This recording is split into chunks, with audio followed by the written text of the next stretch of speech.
there, and welcome to this lesson on second inversion triads. Since we're talking about 6/4 chords, we're listening to Chopin's Waltz Opus 64, number 1, also known as the Minute Waltz.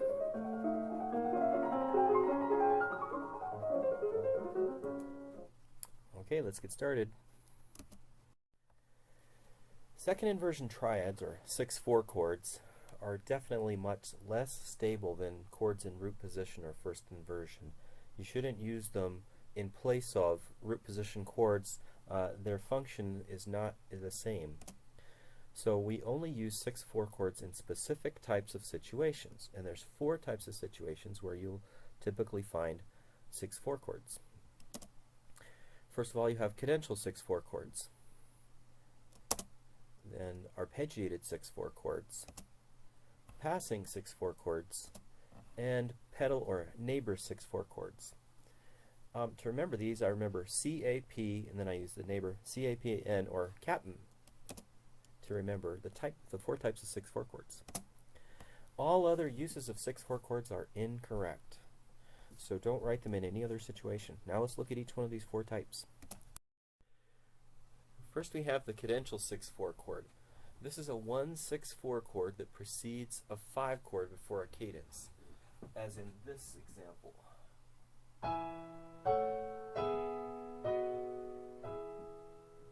So it's this.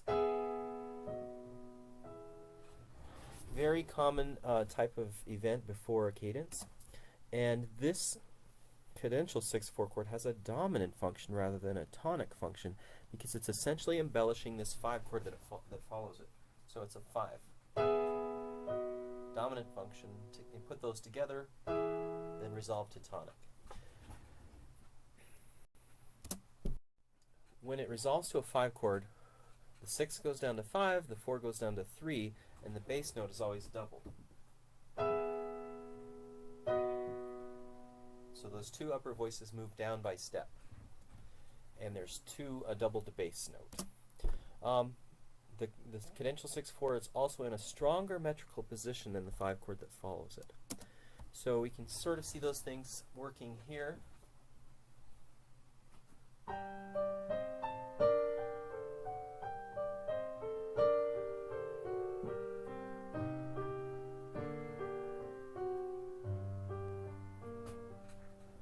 So each time we have a cadential 6/4, it occurs on the strong part, resolving to a 5 or a 5/7 on the weak part. And you see the voices moving down by step as it moves into the 5. Now there's different ways of labeling the cadential 6/4 chord. Some will call it a 1/6/4, but visually group it with a 5 chord using a bracket that's labeled 5 to indicate that it actually has a dominant function rather than a tonic function, but still calling it a 1 chord essentially. Other theorists use a symbol that says 5/6/4 to 5/3. This is indicating that it's basically a 5 chord with a voice that's moving from 6 to 5 and a voice that's moving from 4 to 3. And another approach is simply to label it CAD 6/4. Cadential 6/4. It has a dominant function, but the pitches are the same pitches that you would find in a 1/6/4 chord. The second type of 6/4 chord that you will find is an arpeggiated 6/4 chord. This happens when you are repeating a single chord and there's an arpeggiation in the bass causing on its way that triad to appear in second inversion. So in this example, we see it's an E major chord, and the bass is arpeggiating that chord so that in the second bar we have a second inversion chord.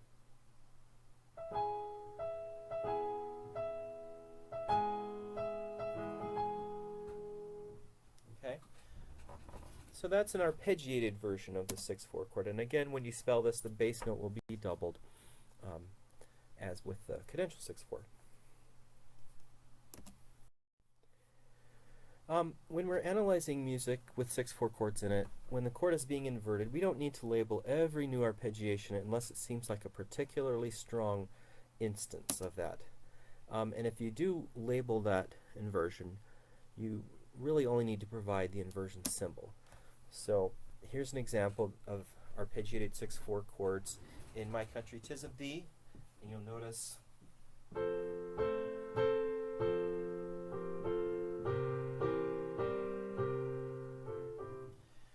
we have a 1 chord that's being arpeggiated, and we just put in 1 and then 6/6/4, and then 5 when it's arpeggiated 6/6/4. Actually has a 7th in it, but we're going to ignore that.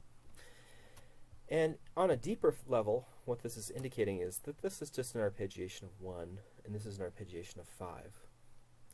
Right? So you could choose to show more detail, like this, or less detail, like this.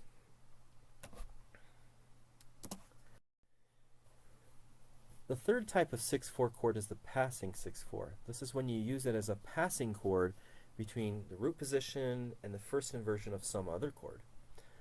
As we see here, the 5/6/4 is happening between the 1 and the 1/6.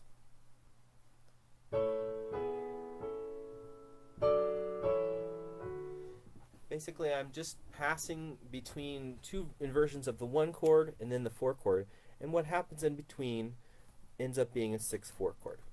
Okay, so it's a passing motion. The two most common types are these two, when we have a 5/6/4 that occurs between the 1 and the 1/6, and 1/6/4 that passes between the 4 and the 4/6, or in this case, the 2/6 has been substituted for the 4. But in any case, there's a passing motion in the bass, and the 6/4 occurs between.